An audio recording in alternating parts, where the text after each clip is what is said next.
21 अगस्त 2014 ये बहुत ही खूबसूरत दिन है मेरे लिए।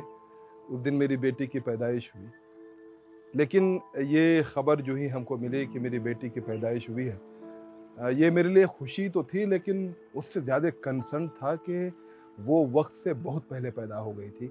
वो साढ़े 6 महीने में पैदा हो गई थी और हमें डॉक्टर ने बताया कि इसको एपनिया है, यानी कि इस बच्ची को बहुत प्रीटर्म होने की वजह से ये साँस लेना भूल जाती है। इसको ऑक्सीजन थेरेपी में रखना पड़ेगा और फिर जो है बहुत लंबे टाइम तक उसको ऑक्सीजन थेरेपी में रखा गया। और तकरीबन मुझे याद है कि हम लोग जो है एनआईसीयू में 52 days we lived in NICU, और जिसकी वजह से जो है उसको जो रेटिना जो है उसका डिटैच हो गया ऑक्सीजन थेरेपी की वजह से। कुछ शॉर्टकमिंग्स भी रही होंगी हॉस्पिटल के पार्ट से, लेकिन वो रेटिना डिटैचमेंट हो गया। और फिर हमें इसका पता जो है तब चला जब वो आरओपी स्टेज 5 तक पहुंच गई, यानी कि अब कोई दूसरा रास्ता नहीं था कि उसको जो है रोशनी में उनकी आंखों में रोशनी आ पाए। तो एक इतनी खूबसूरत खबर, इतना ज़बरदस्त न्यूज़ के घर में बेटी पैदा हुई है। It was now this news is just now like devastated our life. हम लोग जो है परेशान हो गए कि व्हाट नेक्स्ट। अब कोई भी हमारे ख़ानदान में, हमारी फैमिली में दूर दूर तक कोई भी ब्लाइंड नहीं था। और जब हमें पता चला कि दिल्ली में ऐसे बच्चों के लिए पढ़ाई होती है, तो फिर हम लोग जो है दिल्ली गए। सक्षम क्लासेस नोएडा में हमने अलीज़ा को एडमिशन कराया और तमाम अपने कारोबार को छोड़ के मैं, मेरी मिसेस, हम लोग दोनों अपने बच्चे को लेके गए और 1 महीना तक जो है हमने अलीज़ा की ट्रेनिंग की। और अलीज़ा जो है बहुत कुछ सीखने लगी। अब जो चैलेंज था वो ये कि अलीज़ा को कैसे कंटिन्यू कराया जाए, क्योंकि दिल्ली में हम लोग रह नहीं सकते थे। तो फिर क्या हुआ कि हम लोगों ने सक्षम से ऑनलाइन क्लासेस जो है हमने शुरू की। ऑनलाइन क्लासेस शुरू की और ऑनलाइन क्लासेस शुरू करके जो है हम लोग वो सब कुछ जानने की कोशिश की जो हमको अलीज़ा को बताना था। तो मेरी मिसेज और मैं, हम लोग दोनों अलीज़ा को ट्रेन करने के लिए हम लोगों ने पूरा सीखा।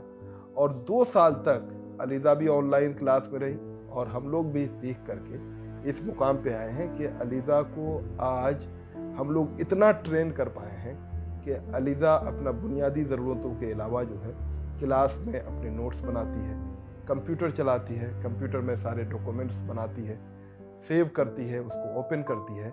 यानी कि बच्चे जिस तरह से कॉपी में लिखते हैं, अलग अलग बच्चों के नोटबुक्स हैं, अलीज़ा के अलग अलग फाइल्स हैं, अलग अलग डॉक्यूमेंट्स हैं, उसको सेव करती है। बिल्कुल नॉर्मल बच्चों की तरह अब वो पढ़ पा रही है। लेकिन इस पूरे प्रोसेस में जब हम लोगों ने इंटरनेट में सर्च किया, लोगों के बारे में जानना चाहा, तो किशनगंज और बिहार के बारे में जो जितने जितने लोगों के बारे में हम जान रहे हैं आज, हमें बहुत अफसोस हो रहा है कि हम अपनी बेटी के लिए, तो मैं अफोर्ड कर सकता था, मैंने कर दिया, लेकिन बेशुमार बच्चे हैं जिनका कोई पुरसाने हाल नहीं है।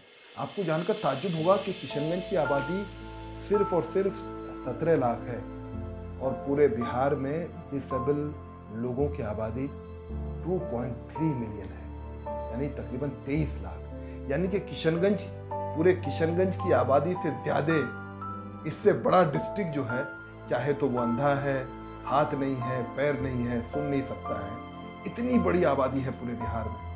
10% पूरे नेशन का जो 10% जो विकलांगता है या डिसेबिलिटी है, वो सिर्फ और सिर्फ बिहार में है।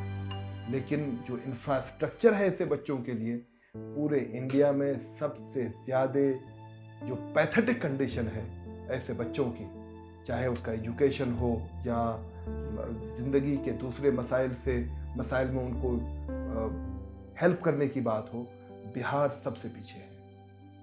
इस सिचुएशन को, जाहिर सी बात है, अगर हम ये उम्मीद करते हैं कि दिल्ली के लोग आकर के सुधारेंगे, मुंबई के लोग आकर के सुधारेंगे, तो ये मेरे ख्याल से ओवर एक्सपेक्टेशन है। हम बिहार के लोगों को आगे बढ़ना पड़ेगा और हमको अपने बच्चों के लिए, ऐसे बच्चों के लिए जो देख नहीं सकते, जो सुन नहीं सकते, जिसका दिमाग सही से काम नहीं कर रहा है, उनके लिए हमें एम्पैथी दिखानी पड़ेगी, सिंपैथी नहीं, एम्पैथी दिखानी पड़ेगी कि कैसे उन बच्चों को भी एक डिग्निटी के साथ हम जीने का हक देते हैं। आज के दिन में टेक्नोलॉजी इतनी अच्छी हो गई है कि इस टेक्नोलॉजी के ज़रिए से हम उन बच्चों को बहुत जल्दी मेन स्ट्रीम एजुकेशन से जोड़ सकते हैं। अब सोचिए कि अलीज़ा को हमने बिल्कुल शुरू किया था जब, तो हमें कुछ भी पता नहीं था, और उसके बाद जो है ये सारे इक्विपमेंट्स हमने उनके लिए लिए। इसके ज़रिए से हम और आप जो है ABCD देख के पढ़ते हैं और अलीज़ा छू के पढ़ती है। उसी तरह से ये क ख ग, ये बिल्कुल इनिशियल स्टेज की चीज़ें हैं, बल्कि इससे भी इनिशियल स्टेज के लिए जो हम छोटे बच्चों को आप सिखाते हैं कि किस तरह से ABCD या हिंदी के अक्षरों का किस तरह आकार होता है, ये तमाम चीज़ें जो कॉग्निटिव अंडरस्टैंडिंग है, यानी कि अलीज़ा तो देख नहीं सकती, तो उसको पता होना चाहिए अगर A है तो A दिखता कैसा है। तो ये सब अंडरस्टैंडिंग के लिए जो है अलीज़ा के लिए हमने काफ़ी सारे इक्विपमेंट्स खरीदे, और वो आज के दिन में जो है वो दूसरे बच्चों से भी ज़्यादा जानती है कि कौन अक्षर का आकार कैसा होता है। उसके लिए हमने लैपटॉप खरीदा, और लैपटॉप दे करके जो है उसकी समझ जाइए कि एक ज़िंदगी बदल दी। लेकिन लैपटॉप के साथ परेशानी ये है कि लैपटॉप में लिख तो रही है, वो लैपटॉप बोल भी रहा है कि क्या लिखा जा रहा है, लेकिन अलीज़ा फील नहीं कर पा रही है कि वो दिखता कैसा है। फॉर एग्जाम्पल, तो ये कॉग्निटिव डेवलपमेंट के लिए कि कोई चीज़ किस तरह है, उसके लिए उसको छूना बहुत ज़रूरी है। तो उसके लिए जो है एक नई मशीन आई है ऐसे बच्चों के लिए, इसको जो है ऑर्बिट रीडर बोलते हैं। इस ऑर्बिट रीडर के थ्रू जो है, जैसे आप जो है इसमें आप लिखेंगे तो ये जो है इसमें जो है इसमें छू सकते हैं। देखिए जैसे आप ये छू सकते हैं कि जो है इसमें क्या लिखा गया है, तो इसमें लिखेंगे आप, इसको छू सकते हैं, और फिर इससे जो है मेमोरी स्टिक है, इसको लेकर के जो है आप अपने लैपटॉप में डाल दीजिए, तो उसमें वो फिर जो है आप भी पढ़ सकते हैं कि उसमें क्या लिखा हुआ है। तो ये टेक्नोलॉजिकल एडवांसमेंट का फायदा जो है हम बिहार के बच्चों को नहीं दे पा रहे। वजह है कि जो गरीबी रेखा से जो बच्चे नीचे हैं, जो फैमिली नीचे है, वो इनको अफोर्ड नहीं कर सकते। एक लैपटॉप आप खरीदने के लिए जाइए, आज कम से कम 40-50 हज़ार रुपए का एक लैपटॉप है। एक ये ऑर्बिट रीडर जो है इसकी कीमत 35-40 हज़ार रुपए है। फिर जो है उसका जो है अलग चीज़ है, ब्रेल स्लेट्स हैं, या बहुत सारे इक्विपमेंट्स हैं। आज के दिन में अलीज़ा के बाद तकरीबन जो है 1 से 1.5 लाख रुपए का इक्विपमेंट, तब जाकर के हम उसको एक मेन स्ट्रीम एजुकेशन में जोड़ पाए। ये खर्चा जो है एक आम फैमिली या एक गरीब फैमिली के जो लोग हैं वो अपने बच्चे को के लिए अफोर्ड नहीं कर सकते, लेकिन ये रिक्वायरमेंट है। अगर सोसाइटी अगर सेंसिटिव नहीं होगी, हम सेंसिटिव नहीं होंगे, आप सेंसिटिव नहीं होंगे, तो ये बच्चे नहीं पढ़ पाएंगे। और ये बच्चे अगर नहीं पढ़ पाएंगे तो आप समझ रहे हैं, आज भी आप बिहार के स्टेशनों में जाइए, आपको लोग भीख मांगते हुए मिलते हैं। अंधे लोग गाना गा करके जो है आपसे पैसे मांगते हैं। तो ऐसे बेशुमार बच्चे हैं आज के दिन। ये पिछले साल का डाटा मैं बता रहा हूँ, तकरीबन 400-500 विकलांग बच्चे सिर्फ किशनगंज में स्कूल में एडमिटेड हैं, जिसमें से 105 बच्चा 100% जो ब्लाइंड है वो स्कूल में एडमिट है। लेकिन स्कूल में उनका एडमिशन तो है, सरकारी स्कूल में मैं उधर नहीं जाना चाहता, लेकिन जाहिर सी बात है सरकारी स्कूल्स की अपनी लिमिटेशंस हैं। वो उन बच्चों को कितना पढ़ा पाते हैं, उनके पास रिसोर्स नहीं है, उनके पास ट्रेनिंग नहीं है। और हम अगर सरकार के भरोसे पे रह जाएंगे तो ये बच्चों की उम्र निकल जाएगी, ये बच्चे नहीं पढ़ पाएंगे। तो आइए हम और आप मिल करके इन बच्चों की पढ़ाई का इंतजाम करते हैं। इनके लिए लैपटॉप लेते हैं, इनको ऑर्बिट रीडर देते हैं, इनको टेलर फ्रेम देते हैं, इनको और स्लेट्स देते हैं, जो डिफरेंट चीज़ें इनकी ज़रूरत है, ताकि जो है हम ये कह पाएँ कि हम भी एक जिम्मेदार शहरी हैं और अपने गांव, अपने मोहल्ले, अपने शहर के उन लोगों को जिनको हमारी ज़रूरत है, उनकी मदद के लिए हम आगे आ रहे हैं। अभी जो गुड थिंग इज़ दैट के जो सक्षम है आज वो हमारा ट्रेनिंग पार्टनर है। ये हमारे लिए बहुत खुशी की बात है कि उन्होंने कहा कि साहब आप उन बच्चों को वहाँ पे कलेक्ट कीजिए और जो भी ट्रेनिंग देना होगा उन बच्चों को हम ट्रेनिंग देने में आपकी मदद करेंगे। तो सक्षम के डायरेक्टर अभी हमारे साथ हैं। Hello, I'm Dipendra Manocha, founder trustee Saksham, and we have been working for inclusion of persons with blindness in the mainstream society, including education, livelihood programs, and daily living, independent living activities. Um, in Bihar, we are facing huge challenges because there is a very large percentage of persons with disabilities in Bihar, roughly about 2 million persons with disabilities there, with and almost 10% of the population of India with of persons with disabilities is actually coming from Bihar. And we have a huge challenge of that the infrastructure required for their education, for inclusive education and quality education, is actually not at the desirable levels in Bihar right now. Now, to address this problem, we are actually tying up as Saksham with the Oxford International School and the managing director, Mr.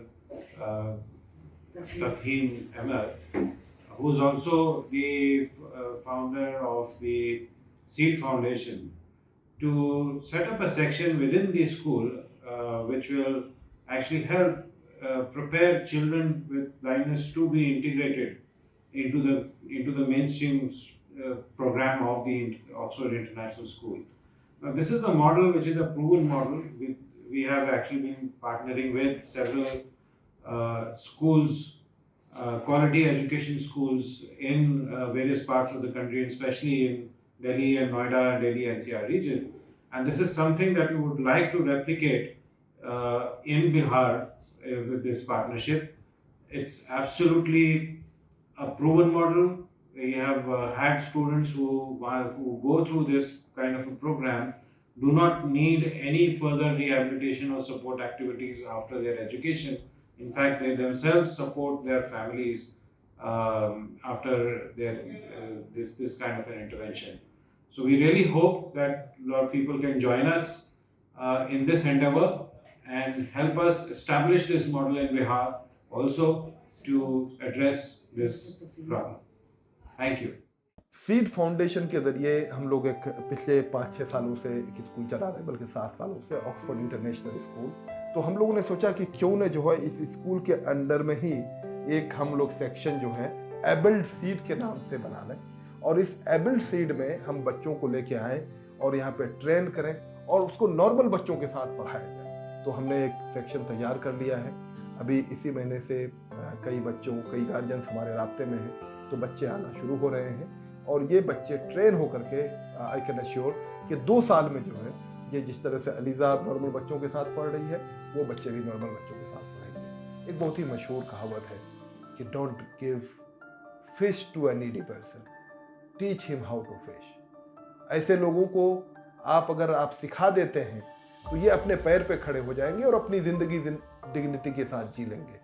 ऐसे लोगों को भीख मत दीजिए, इनको जो है dignified life दीजिए। यही हमारा और आपका कर्तव्य है। Thank you very much. अगर आप ऐसे बच्चों को की मदद करना चाहते हैं तो आप हमारे स्कूल आ सकते हैं। अभी इन स्कूलों की ज़रूरत है, इन बच्चों को एसिमुलेट करने की ज़रूरत है और इसमें आपकी कॉपरेशन